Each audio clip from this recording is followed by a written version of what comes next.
देखो आईपीएल 2025 के mega auction से रिलेटेड तमाम फ्रेंचाइजीज अपने क्रिकेटिंग डिसीजन तो ले ही रही हैं, लेकिन हमें ये नहीं भूलना चाहिए कि IPL after all is a business, this is a franchise cricket. और उसके साथ साथ इंडिया के इवन विदेशों के बहुत बड़े बड़े लोगों के बहुत बड़े बड़े स्टेक्स इस लीग पर लगे हुए हैं and it is very essential कि हम क्रिकेटिंग एस्पेक्ट के साथ साथ आईपीएल 2025 के बिजनेस एस्पेक्ट पर भी उतनी ही तवज्जो दें, उतनी ही ज्यादा बात करें, क्योंकि इससे काफी सारी चीजें इंडियन क्रिकेट में भी डिक्टेट होती हैं। और आज इसीलिए जैसे ही हमारे पास आईपीएल 2025 के मेगा ऑक्शन के बिजनेस एस्पेक्ट से रिलेटेड कुछ बड़ी अपडेट निकल करके आई, हमने कहा कि आपको फटाफट से बता दे। और इसी तरीके की अपडेट लगातार अगर आप जानते रहना चाहते हो, बिकॉज आई एम श्योर कहीं और आपको ऐसी अपडेट नहीं मिलेगी, तो चैनल को फटाफट सब्सक्राइब कर दो और नोटिफिकेशन की घंटी देखो बजाना बिल्कुल भी ना भूलना, ताकि जो भी वीडियो आए आपको सबसे पहले उसके बारे में पता चल जाए।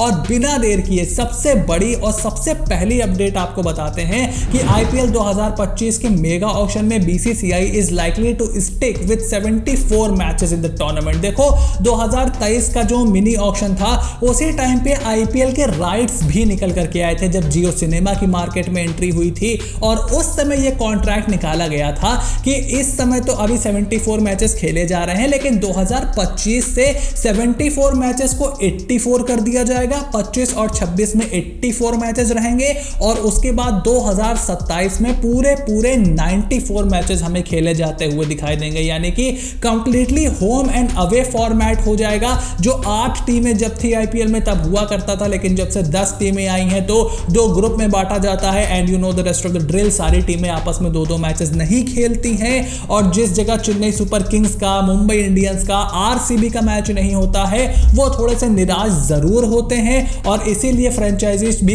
इसको काफी ज्यादा तवज्जो दे रही थी। और फिर जो कॉन्ट्रैक्चुअल मनी थी, इफ आई रिमेंबर कि 60 करोड़ के आसपास की ये डील थी, आई मीन 60,000 करोड़ के आसपास की ये डील थी और पर मैच 120 करोड़ के आसपास का बन रहा था। बट एट दिस मोमेंट ऐसा सुनने में आ रहा है, रिपोर्ट्स का तो यही मानना है कि 2025 में 74 मैचेस ही हमें देखने को मिलेंगे। और खुद बीसीसीआई के सेक्रेटरी जय शाह ने भी इकोनॉमिक टाइम्स को दिए अपने इंटरव्यू में कुछ बड़ी बातें बोली हैं, जिसमें सबसे पहले उन्होंने बोला है कि while it's part of the contract, it's up to the BCCI to decide whether to organise 74 matches और 84 मैचेस। यानी कि आपको लग रहा होगा कि भाई जब कॉन्ट्रैक्ट में है तो मैचेस तो होने ही होने हैं, आईपीएल तो लंबा होना ही होना है 3 महीने का। बट ऐसा नहीं था। जो डील्स तक की गई थी ब्रॉडकास्टर्स के साथ, वो थी 74 मैचेस की, यानी कि जियो और स्टार ने कंबाइंड मिलाकर के जो पैसे दिए थे वो 5 साल के 74 मैचेस के हिसाब से ही दिए थे।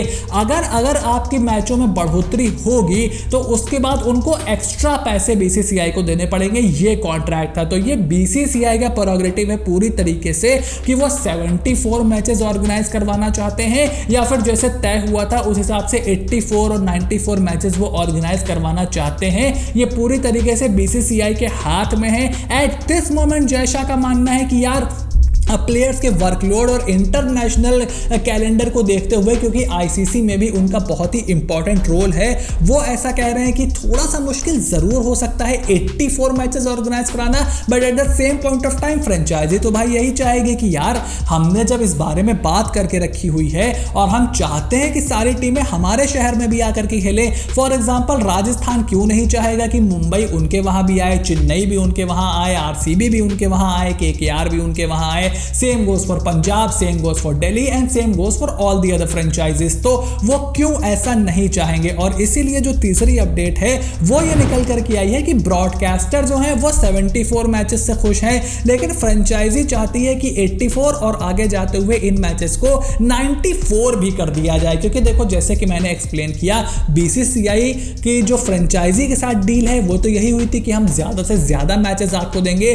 ब्रॉडकास्टर यहां पर पैसा बचाना चाह रहा है, क्योंकि देखो आपकी व्यूवरशिप पिछले 2-3 सालों में जरूर बढ़ी हुई है, बट उतना इंगेजमेंट नहीं आया है ब्रॉडकास्टर को। ब्रॉडकास्टर देख रहा है कि एक बार महेंद्र सिंह धोनी, विराट कोहली, रोहित शर्मा ये जब चले जाएंगे ना आईपीएल से, मैं आज इस चैनल पर भविष्यवाणी कर रहा हूं, तुम लोग नोट करके लिख लो, और आगे जाते हुए तुम देखोगे आईपीएल के स्टेक्स भी नीचे आएंगे। फॉर द सिंपल रीजन कि still after so much exposure of cricket we are a cricketer lover loving country, हम क्रिकेट लविंग कंट्री उस तरीके से अभी बन नहीं पाए हैं। और जब ये बड़े खिलाड़ी चले जाएंगे थोड़ा सा स्टेक, थोड़ा सा मामला नीचे जरूर जाएगा। ऑलरेडी वो नीचे जाना शुरू हो गया है।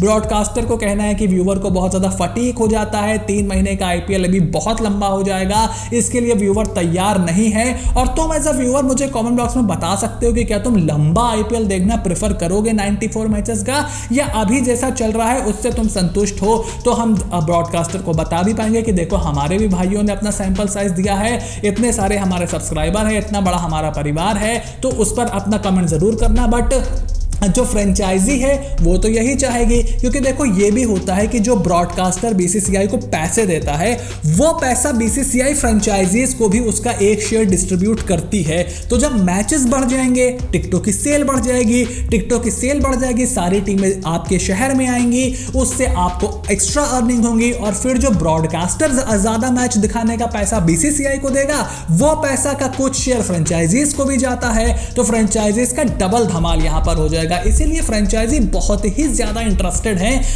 94 मैचेस और 84 मैचेस कराने में। सो विल हैव टू सी कि क्या डिसीजन होता है। मेरा ओपिनियन यही है 94 मैचेस करवा दो, सबको होम एंड अवे करवाने का मौका दो।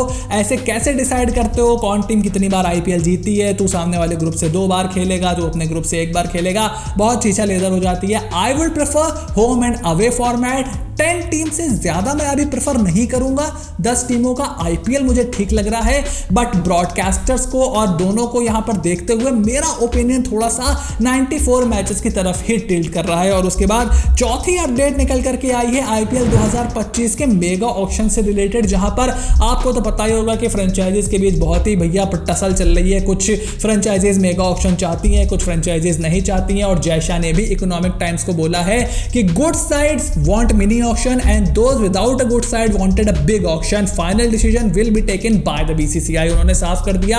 इस इंटरव्यू में उन्होंने एक चीज और भी बोली थी कि जो टीम मेगा ऑक्शन चाहती है उनका व्यू भी इंपॉर्टेंट है, जो टीम मिनी ऑक्शन चाहती है उनका व्यू भी इंपॉर्टेंट है। जो बहुत बड़ी बड़ी फ्रेंचाइजीज हैं like MI, CSK, RCB, KKR, उनका ओपिनियन और PBK जैसी फ्रेंचाइजीज, DC जैसी फ्रेंचाइजीज का ओपिनियन, छोटी टीम बड़ी टीम सब BCCI के लिए बराबर है। ये बात उन्होंने पूरी तरीके से साफ कर दी है। सो एट दिस मोमेंट BCCI का ही प्रेरोगेटिव यहां पर भी है कि वो मेगा ऑक्शन कराएंगे कि मिनी ऑक्शन कराएंगे। बट जैसे कि हम आपको चैनल पर कई बार बता चुके हैं, मेगा ऑक्शन की डील डन हो चुकी है, मेगा ऑक्शन ही होने वाला है, क्योंकि ब्रॉडकास्टर को भी मेगा ऑक्शन चाहिए, फ्रेंचाइजीज को भी मेगा ऑक्शन चाहिए। मेगा ऑक्शन की बात पहले से बता दी गई थी, इसलिए अब कोई उससे पीछे नहीं हट सकता है। और लास्ट 5वीं अपडेट निकल करके आई है रोहित शर्मा और मुंबई इंडियंस के भविष्य से रिलेटेड, जहां पर रिपोर्ट्स का यह मानना है कि रॉयल चैलेंजर्स बैंगलोर, उसके अलावा Lucknow super giants and even Delhi Capitals बहुत इंटरेस्टेड हैं मुंबई इंडियंस में कि मुंबई इंडियंस से कौन से खिलाड़ी निकल करके आने वाले हैं। खास करके लखनऊ सुपर जायंट्स रोहित शर्मा और सूर्य कुमार यादव पर नजरें पूरी तरीके से गड़ाए हुए हैं। हम इस चैनल पर 2 अलग अलग वीडियो में आपको एक्सप्लेन कर चुके हैं कि यार देखो, रोहित, सूर्या, हार्दिक एक टीम से नहीं खेल सकते, इट इज नॉट पॉसिबल। हार्दिक की भी कैप्टनसी एस्पिरेशंस हैं, सूर्या अब भारतीय टीम के कप्तान बन चुके हैं एंड रोहित शर्मा तो हमेशा कैप्टनसी के लिए डिमांड में रहने ही वाले हैं। तो कोई भी खिलाड़ी फिट होगा, कोई भी खिलाड़ी फ्री होगा, लखनऊ सुपर जायंट्स उस पर झपट्टा मारने को तैयार है। बिकॉज ऐसा लगता है कि अब केएल राहुल के साथ अलग होने का मन लखनऊ ने भी बना लिया है और राहुल ने भी बना लिया है। लास्ट ईयर जो टसल हो गया था मैदान पे संजीव गोयनका सर के साथ, I think that was the final nail in the coffin. उसके बाद राहुल का LSG में रुकना तो बिल्कुल नामुमकिन सा दिख ही रहा था। अब तो RCB भी उनमें इंटरेस्टेड है, वो लोकल बॉय भी है। I think it will be good for his career as well. और LSG भी अब केएल राहुल से आगे देखने को चलेगी। 3 साल मौका दिया, कुछ खास ऑरा भी नहीं बिल्ड हुआ, फ्रेंचाइजी का कोई खास फैन बेस भी नहीं बिल्ड हुआ और कुछ जीता भी नहीं। सो आई डोंट थिंक सो कि केएल राहुल का वहां पे रहने का कोई मतलब भी है।